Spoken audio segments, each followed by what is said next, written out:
live in the studios of The Current, touring in support of her latest release, Native Invader, and performing at O'Shaughnessy Auditorium to kick off the North American leg of the tour in support. Here at Oak and Raleigh in the morning, we're very glad to be joined by Tori Amos. Hello, Tori. Hi, thanks for having me, Brian and Jill. Yeah, thanks for being here. It's nice to have you back and seeing you sit at this beautiful Steinway that we have here at Minnesota Public Radio. You know, as I was listening to you perform that song, Baker, Baker, just thinking about musicians who tour around the world, you know, a guitar player, for example, they always have their own guitar, but now piano player, you are always playing a different piano all the time. So do you have any sort of way of, I guess, maybe introducing yourself to the instrument as you sit down? Well, she's not a new friend. I've played this Steinway several times. So every time I come here, it's a bit catching up with an old girlfriend.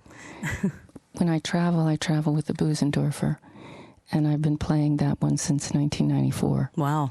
So she travels around. She has her own case and blanket. She's looked after quite well, and I'm sure the Steinway's looked after very well. Since 1994, the year that the record Under the Pink came out, of course, where that song comes from. And why did you choose to play that song today for us? I'm not quite sure, but the funny thing is when I got in the car, Izzy, who was driving us, who's been driving me when I come to town for years and drives a lot of musicians who would work for Jimmy Jam and Terry back in the day, and he had these beautiful caramel rolls from Highland Cafe in St. Paul that he's telling me, you have to call ahead because they're so good that they go. So that's my treat today. And that's where Baker Baker came from? Well, today. Okay, very good. Are they all at your disposal? I mean, obviously your songs you've written, but you've been making music for a long time. If you decide on a whim to pull something out, say, at a show, I mean, are they all still right there in your head? Well, lyrics are tricky, and when you're playing in different settings, so if you're with a band or an orchestra or I'm on my own, I have to rearrange them. So if I pull it out, I just rearrange it on the spot. But the thing is, the songs are there to be utilized as part of the storytelling. So you pull them out. I mean, the crew has a joke. They have a set list, usually minutes before I walk out because it doesn't get finalized till the last half hour. And some of them will just look, my husband in particular will say, I don't know if this is really going to help me at all tonight, wife. We're talking with Tori Amos here on The Current. We're going to hear some of the new material before we let you go, of course.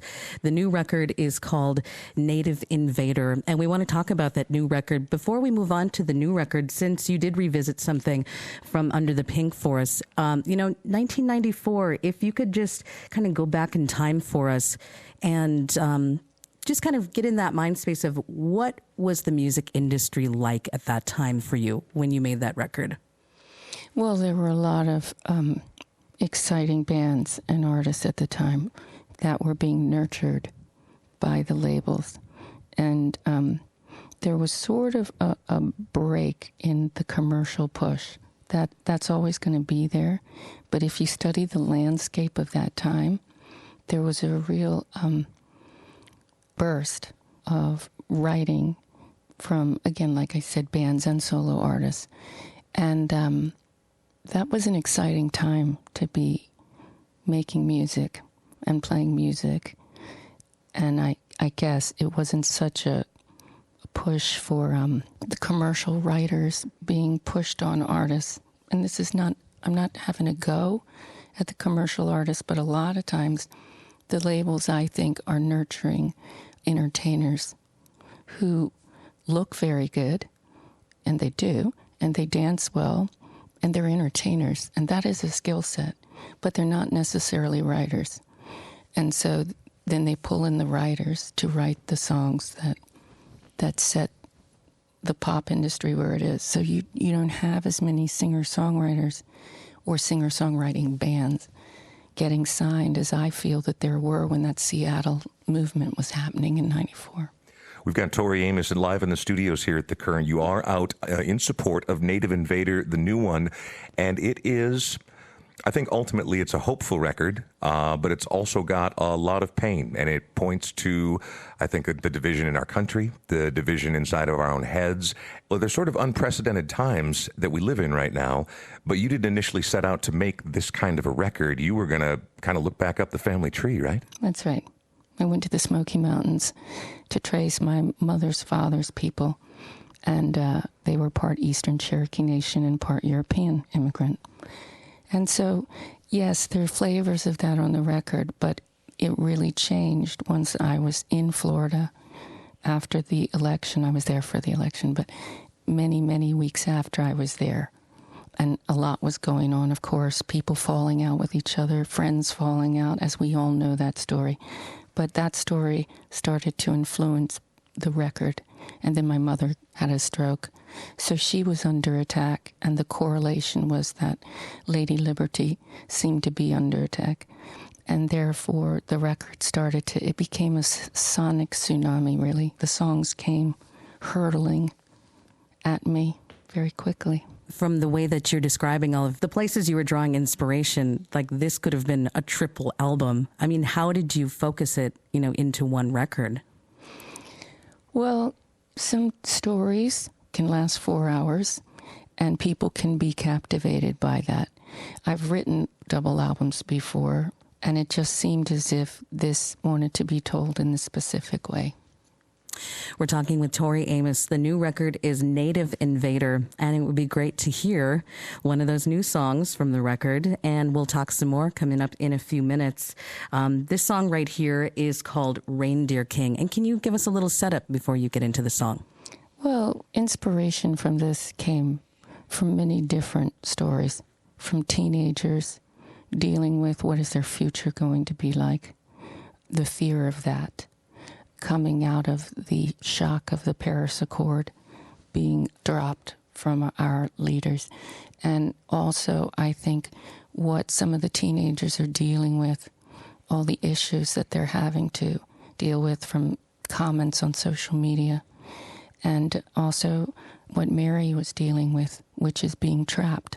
So she can't express herself like she used to, although she's there. The stroke has left her paralyzed and unable to speak. And you're speaking of your mother here. Yes. Well, let's hear the song Reindeer King live on The Current.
Tori Amos in the studios of The Current. That song is called Reindeer King. It's off the new release Native Invader.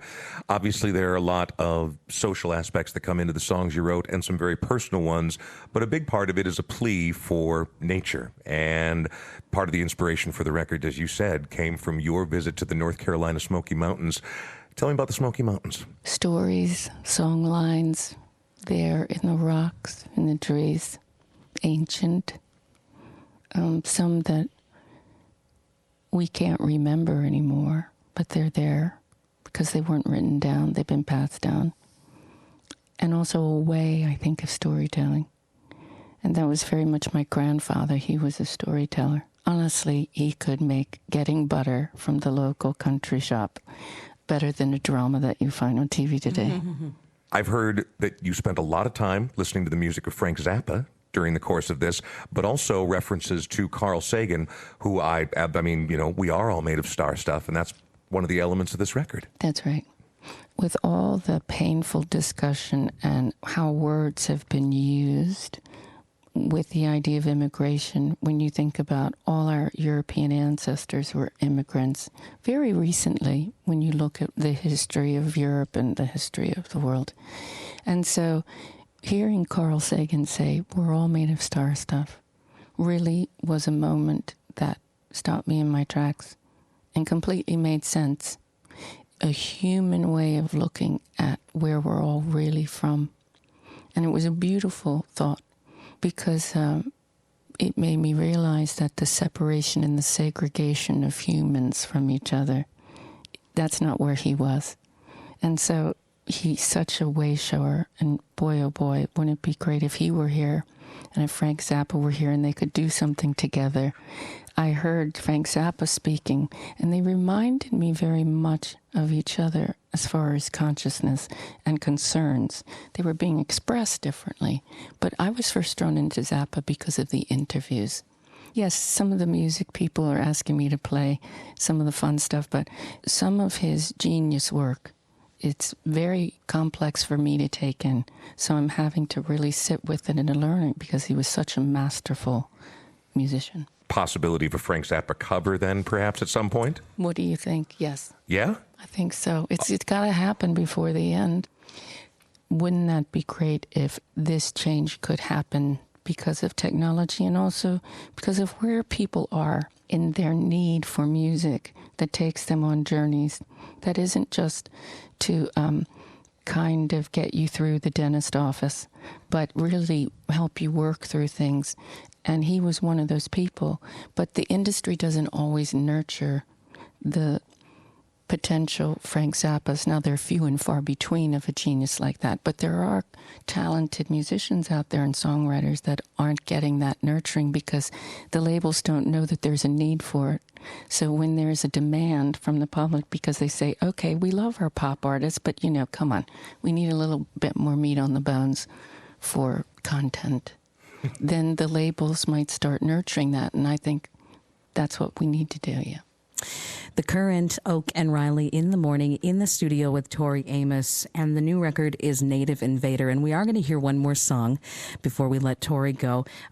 Tori, you're the first artist that at least I've been in studio since the Me Too movement. And I wanted to get your perspective on that social media movement. What was your reaction to the hashtag Me Too and women telling their stories about things that have happened to them in their personal life, but in the industry as well? Well, RAIN, the organization, the Rape, Abuse, and Incest National Network, told us that the level of calling has been the most that it has had in a very long time. And so I think it's having a huge impact across the board in all areas of work. Men are talking about this as well. Some men have also been attacked at work, and sometimes it's subtle and such in a way that they believe no one will believe them also. So I think it's about joining forces and making sure that we make a change. This is a watershed moment, if we want it to be. It could somehow lose steam in about 9 months' time, or it could just be, we need to put protocols in place, and we'll have some pervs. There are always going to be pervs, men and women, that will be powerful and in powerful positions, but there will be consequences if they act on that inappropriate predatorial behavior. And that's what we have to put in place are the protocols. You can't change what's in someone's mind, but what you can put in place are their consequences if someone acts on those. Tori Amos, Native Invader is the new record. You are on the road, just kicking off your North American tour. And before we get to our final song here, do you still enjoy touring? Love it. Yeah? I'm a road dog. Roof. Love it. It's been your life. It's my life, yeah. Mm-hmm. How are audiences responding to your new material? Well, it's been really warm and receptive. They're asking me some requests that are quite challenging. They're doing the mashups now. So they want to pair something with something, and that's when it gets it's a good challenge. You say, okay, let me see.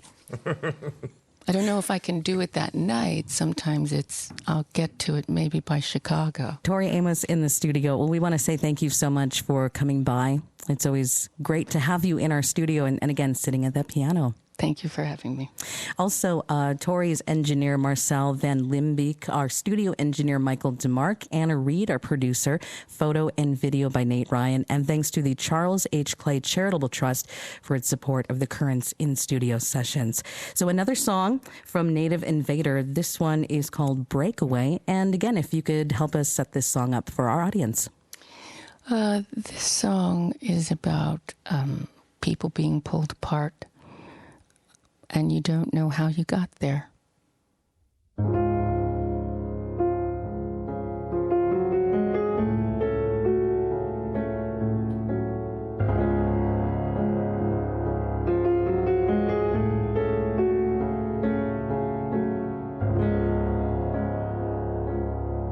No, I don't expect you to forgive me this. Siding with the soldiers who say we cannot win the day. A theater of war, the fray in our conflicts now reign. Their intent, division till there is no side to take. You feel betrayed. I feel played by our so-called friends, not the friends we should have made. So when the story ends and the stage